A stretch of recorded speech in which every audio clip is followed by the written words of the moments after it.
l'initiative vient donc du WWF et d'Unilever, qui était, ça s'est créé en 1997, enfin l'initiative a été lancée en 1997. Donc entre WWF et Unilever, une ONG et c'était à l'époque le plus gros distributeur de produits de la mer, enfin acheteur et distributeur de produits de la mer. Donc c'est pour ça que les deux se sont réunis après avoir fait un constat commun qui était donc un problème sur les ressources halieutiques. On s'est rendu compte qu'en fait, il y avait un problème de gestion des ressources et qu'on avait trop pêché. Les ressources ont été trop exploitées. C'est pour ça qu'on parle de surexploitation et de surpêche. Et l'ensemble des océans ont été pillés pendant de nombreuses années. Donc, notamment, il y a l'exemple traditionnel de la brouille de Terre-Neuve, qui est un stock qui a été tellement surexploité qu'il s'est effondré. Et même aujourd'hui, donc après plus de 20 ans d'arrêt de la pêche, on n'a pas retrouvé des niveaux de biomasse exploitables au niveau de ce stock. Donc il y a vraiment eu des problèmes de surexploitation.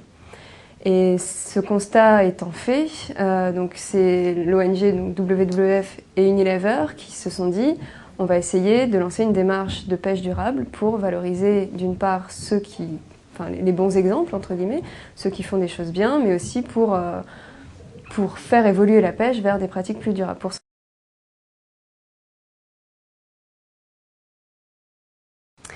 Alors 15 ans après, le constat est moins négatif, on va dire, parce que actuellement les ressources, il y a quand même encore de nombreuses ressources qui au niveau mondial sont encore surexploitées, il y a encore des problèmes des problèmes de gestion, les pêches ne sont pas toujours très bien gérées.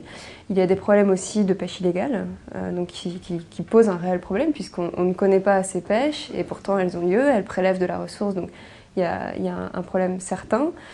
Est-ce que le MSC a réussi à éradiquer ce problème de surexploitation? Non, puisqu'on voit qu'il y a encore des problèmes, mais ça permet de faire évoluer les mentalités.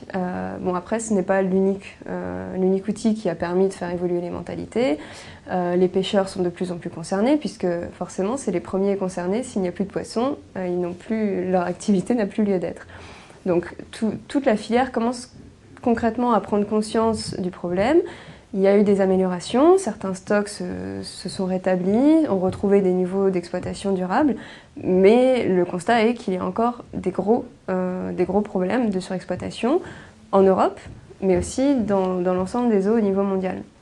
Donc c'est pour ça que si on veut évoluer vers une pêche durable, il faut conjuguer tout un ensemble d'outils, qui va de la production jusqu'à la commercialisation et la consommation, puisqu'il est important d'une part de bien gérer les stocks, que les pouvoirs publics, les pêcheurs soient impliqués avec les ONG, les scientifiques à travailler à une bonne gestion de la ressource pour qu'il y ait du poisson et qu'il soit exploité de façon durable sans nuire à tout l'écosystème marin, sans avoir d'impact négatif. On peut avoir un impact, on fait partie d'un écosystème, mais il ne faut pas que cet impact soit négatif sur l'écosystème. Mais il faut aussi, pour avoir une pêche durable, que l'ensemble de la filière concernée travaille à cette pêche durable. Donc il faut un travail de valorisation des produits derrière, car on pense toujours que si le poisson est bien valorisé, le pêcheur en vit de façon sereine et il ne va pas chercher à faire du volume pour écouler sur un marché. Donc c'est très important à ce moment-là d'avoir une bonne valorisation derrière.